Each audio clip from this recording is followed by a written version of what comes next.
Alright, I've just done some mods on some of these cars here and wanted to give a little bit of an update. So I've got 3 of these SCX24s from Axial here.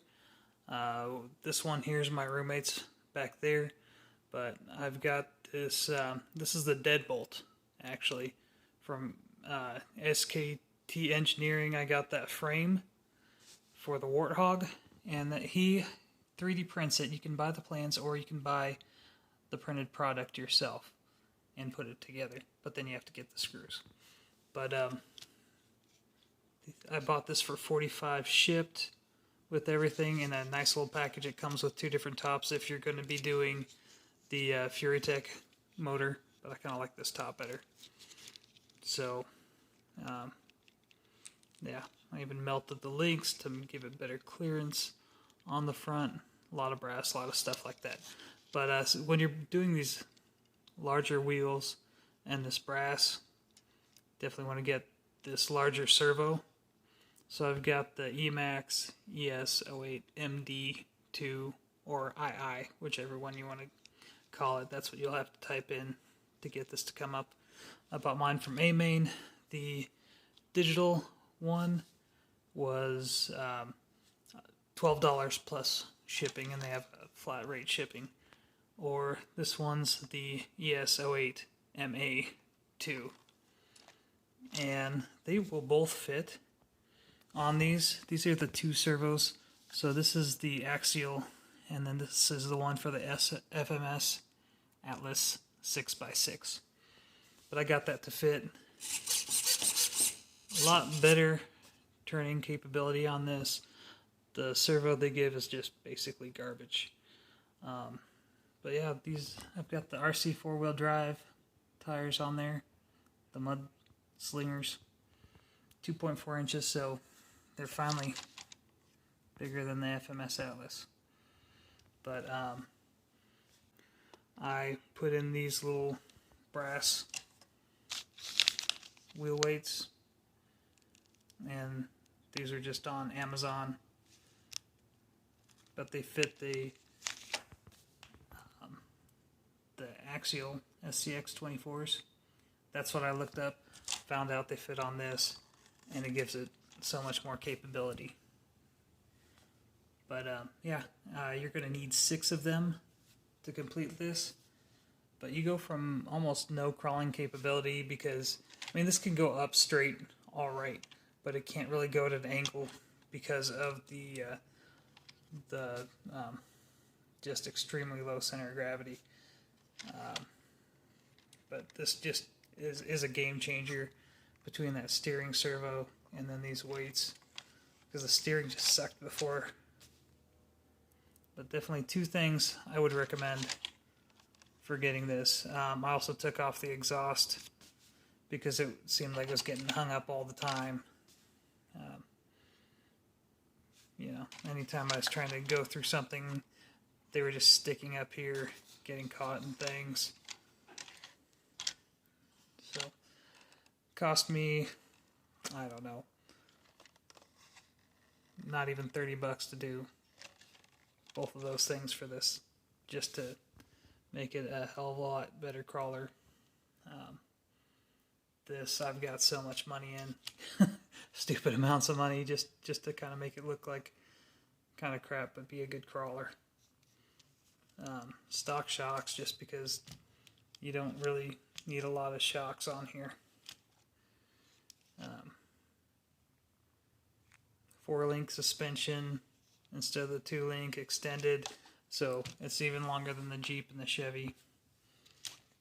Super low center of gravity.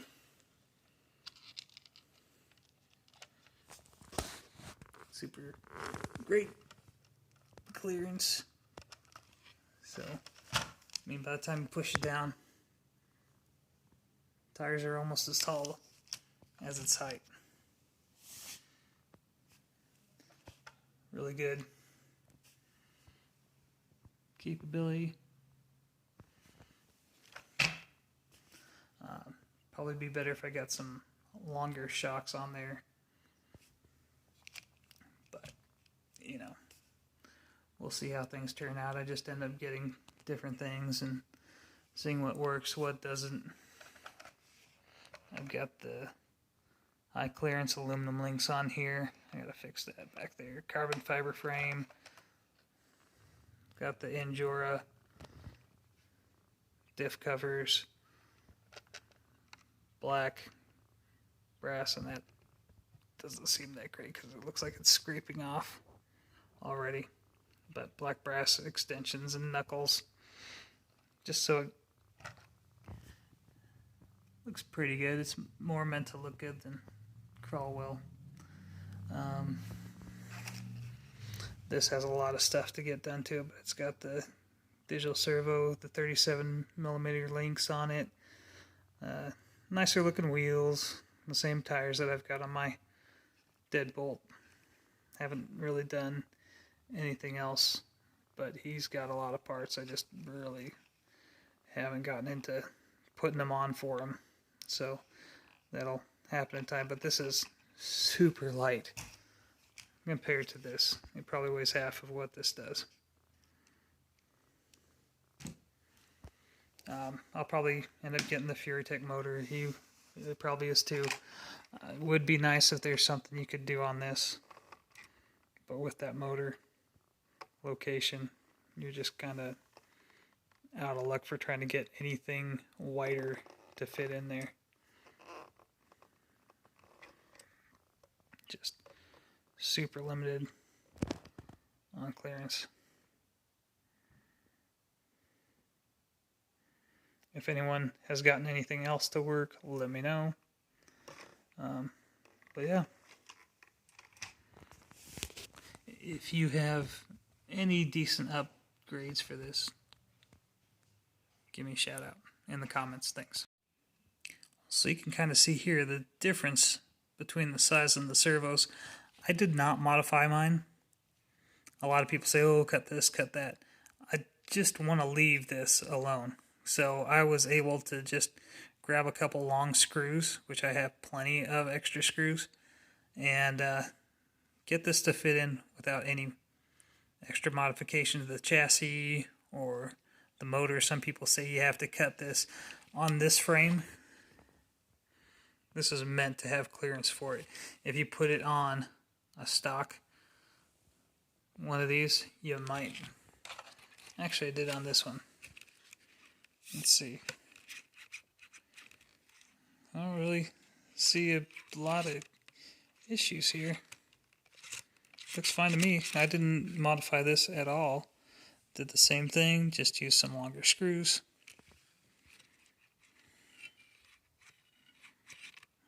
It's close. I mean, maybe if you're under, yeah, if I'm pushing on it super hard, but just up and down. Light turning doesn't cause any issues. So, choice is yours. I mean, this was only a $12 servo, and then this one was only a $9 servo. So here's the difference between them. I mean, you would think that the bigger one would be better, but it's not. There's a size difference, only, a couple millimeters. And you can see where they've cut the sides out of the holes. But I'm sure you could even get this axial one to fit in if you really had to. The horn here on this one is longer than this one, so they give you a couple choices that they give you. So for the SCX24s, if you use the long single one and you don't want to cut anything, then just use the middle hole on this. Or if you use the which uses the end hole on here. Here I had to kind of ream it out with a number 5 Torx. Or, I mean, you could do other things, but that just made it work. Or this one, I took the 4-way and I just trimmed it down, spent a ton of time trimming it down, so it's not as long, doesn't get caught on stuff. So your choice on how you want to do that. This is really hard plastic, so I was using a razor blade to cut through it, a fresh razor blade, because if you use one that you've been, cutting other stuff with, it's not gonna be able to cut through it. So for reference, here are the options that come in the box. This one that you can trim down that piece. This one where you'll have to cut 3 of them off. These other 2, I don't even know if you could even use this on there if you wanted to. This other one, not really an option. But your factory one will not fit. It's a different spline.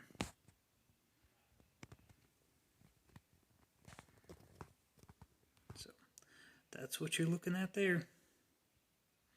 Let me know if you have any questions. I'll show you a little video of it running. But yeah, I think, I don't know if I already mentioned this. This one I got to work simply by tightening it down a little at a time. So I started the screws. I can't tell if that's bulged out a little bit. Not really going to matter a whole lot.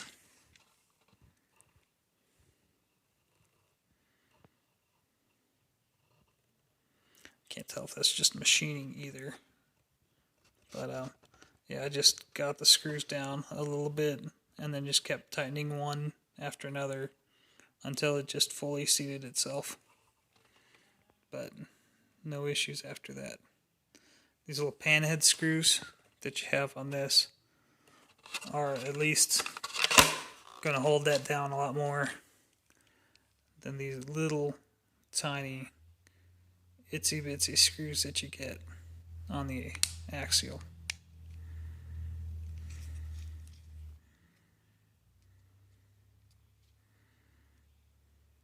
Again, if you put this on the Axial, you'll want to just get a longer screw.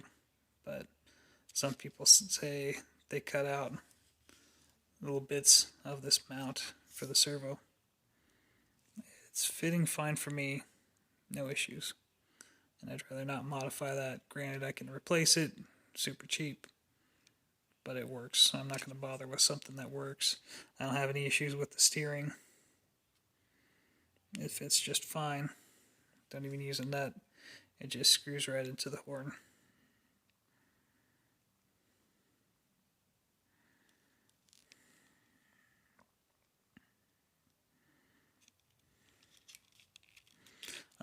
This battery here, they do say to mount underneath. Problem is if I mount it there and it flexes, it has issues, so I'm just going to have to worry about the higher center of gravity on this. But it was rubbing on the battery before.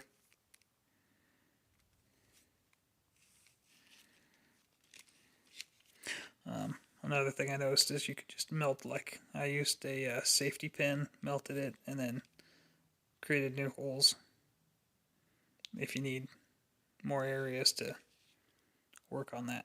So I think he 3D printed the holes on the rest of everything else because you can kind of see from the pattern that that's how that went in there.